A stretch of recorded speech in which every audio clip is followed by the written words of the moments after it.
আপনারা যারাই আছেন গানের মধ্যে কেউ ওঠা বসা করবেন না। গান ভালো লাগবে না, গানের সময় কেউ ওঠা বসা করবে না। গান ভালো গানের পরে চলে যাবেন। গানের মধ্যে ওঠা বসা করলে শিল্পীর মন মানসিকতা নষ্ট হয়ে যায়। ও গুরু ধরি তোমার পায়,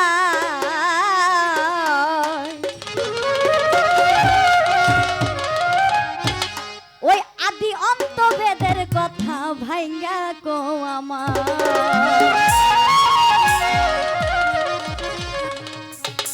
তুমি না বুঝাইলে কথা, তুমি না বুঝাইলে কথা পাইব কোথায়? গুরু ধরি তোমার পায়, আদি অন্ত বেদের কথা ভাইঙ্গা কো আমায়। গুরু ধরি তোমার পায়, আদি অন্ত বেদের কথা ভাইঙ্গা কো আমায়। গুরু ধরি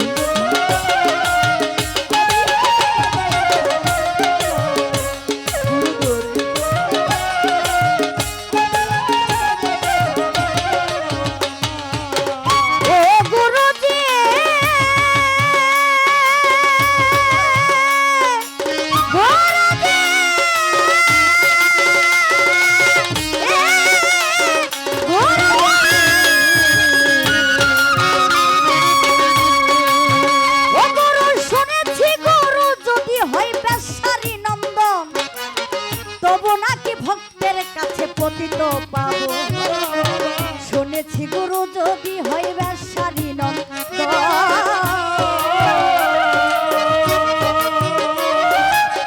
তবু নাকি ভক্তের কাছে পতিত পাবন।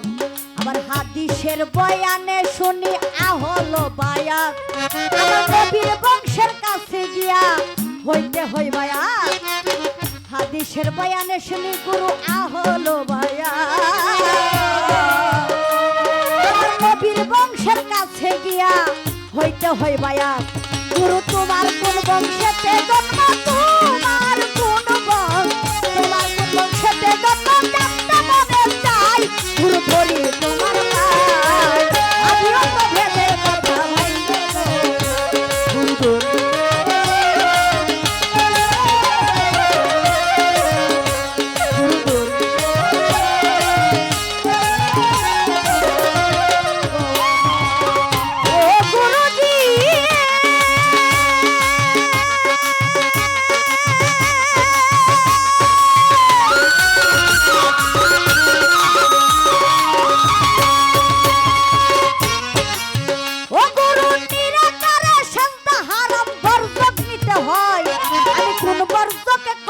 সাজদা করে দৌড়ি নয়, নিরাকারে সাজদা হারাম বর্জক নিতে হয়। কোন বর্জকে করব সাজদা করে দৌড়ি নয়। যদি বলো করতে সাজদা মানুষ গুরুর পায়, একজন মানুষ কি মানুষের পায়ে সাজদা করা যায়? যদি বলো করতে সাজদা এই মানুষ গুরুর পায়, একজন মানুষ কি মানুষের পায়ে সাজদা করা যায়?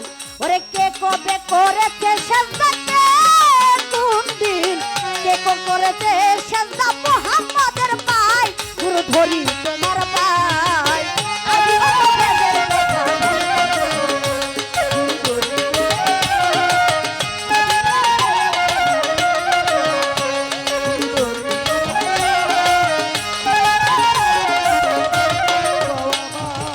বাবাজি গানটা বুঝতে পারছেন কি বলছি?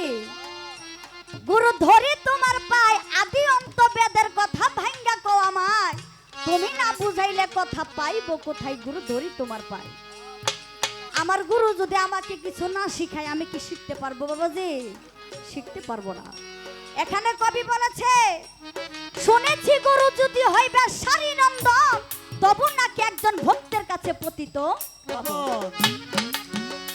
আমি যার কাছে আমি বায়াত হইছি, আমার যে গুরু, আমি যাকে মনপ্রাণ দিয়ে ভালোবাসি, আমার মঈনুদ্দিন আল মাইজ ভান্ডারী, আমি তাকে অনেক ভালোবাসি।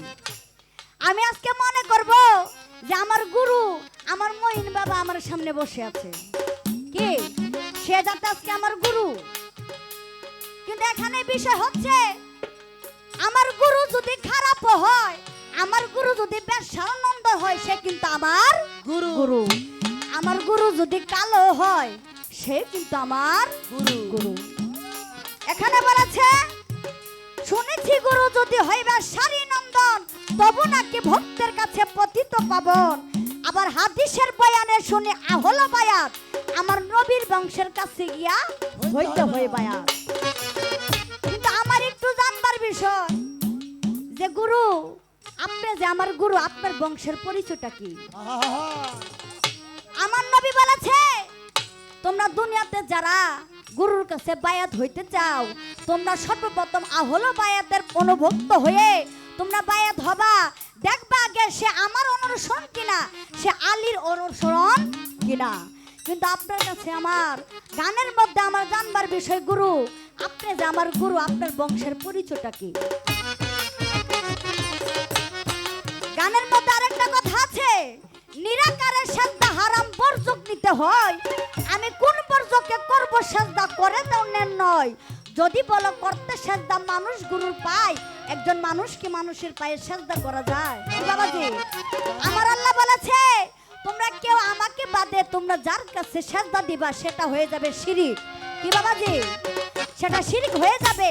কিন্তু আপনার কাছে আমার জানার বিষয় আপনি গুরু আমিও গুরু, আপনার আপনার হাত আছে আমারও হাত আছে। কি বাবাজি আমার চোখ আছে আপনারও চোখ আছে, আমার চুল আছে আপনারও চুল আছে, আপনার চেহারাটা মাশাআল্লাহ দেখতেও সুন্দর, আপনার পাও আছে, আপনার ঘরের বউ আছে, ছেলে সন্তান আছে, আছে না?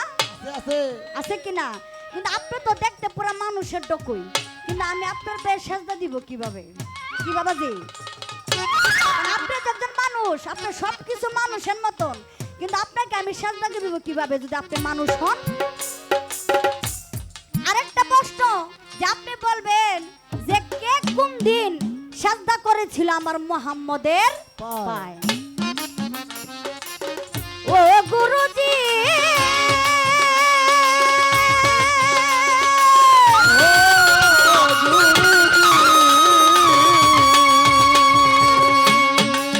ও গুরু যদি বলো পীর হই আল্লাহ সাজদা করো তারে, আমি কুরআন পড়িয়া দেখলাম এক ক্লাসের ভিতরে।